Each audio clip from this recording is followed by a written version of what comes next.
So we're at Open Rights Org conference today, and we just had a very interesting discussion this morning with Wendy Seltzer from the Tor project and also Yale, and we were talking about organizing for the open net. So Wendy, I just want to ask you, you were talking about some really interesting things around SOPA PIPA. What learning have you taken from that, and what learning can we all take for this movement? Can you make a model out of that?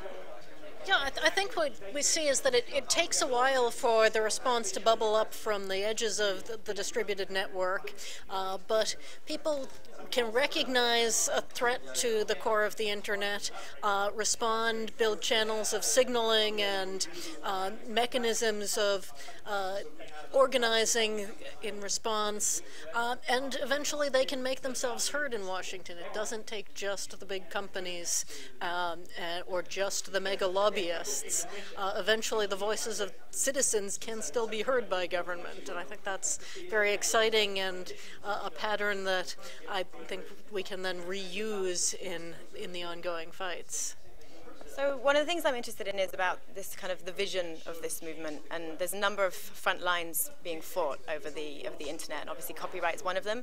Do you think this is, can we move from being kind of defensive and it being always about defeating bad laws? Is there a broader vision? Is there a place for good laws, for example? I think that the fundamental is the open internet, that we recognize the value of the general purpose technology, the interconnected communications, the distributed, peer-produced, user-innovated model that works first with content and then with methods and then eventually with governance itself, that we can find ways to use this to generate law that protects and preserves the net.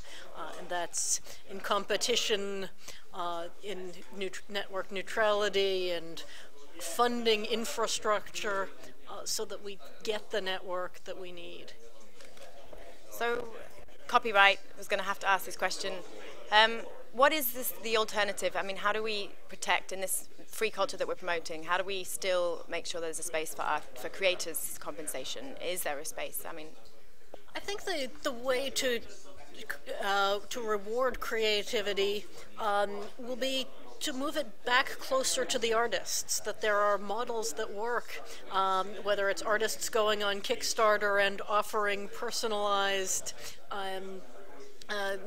albums to their highest contributors, doing live performances, the sorts of things that can't be copied and reshared as a string of bits, will work much better than trying to restrict bits, because bits are always going to be fundamentally easy to copy, and all of the steps we take to make them more difficult to copy will make communications harder, will make creation harder. So the artists may not be the mega stars that we've had particularly in the music industry of this moment. There may be more local acts and more local performances, but I think that's a good thing for art. I think that allows more people to be creative, more people to experience creativity directly, and more people to share in that. So I think we're certainly going toward a world with plenty of art and creativity, and the sooner we can get away from trying to lock it into a single shape with copyright, the better. So one more question I just wanted to sort of ask. What do we have to be worried about right now on the horizon when it comes to the internet? What do we have to mobilize for, and how can we begin to do that? What are sort of decisive steps that people watching this, for example, can take? I think we need to be worried about monopolists of all shapes and forms, whether that's the incumbent entertainment industry thinking that they know how creativity should be distributed, or telecommunications networks thinking that they know how data should be distributed and capped and maintained.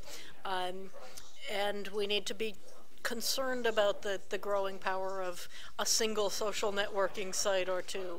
The more we can maintain alternatives and choices so that when we have a message to get out, we have multiple channels by which to share it and multiple sites at which we can form nodes to push that message forward, the better. And can you just name a couple for now for people to go to if they're interested in following up on this? What sites are out there? There's good work going on Reddit. There's legislative drafting going on at Public Knowledge. Org and EFF have sites with news and information and action sites.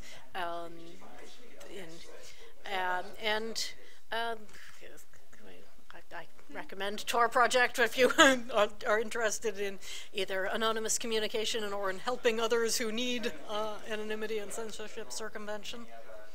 Thanks very much, Wendy. Thanks for talking to us. This is Tanya O'Carroll reporting for VisionOntv. Thanks.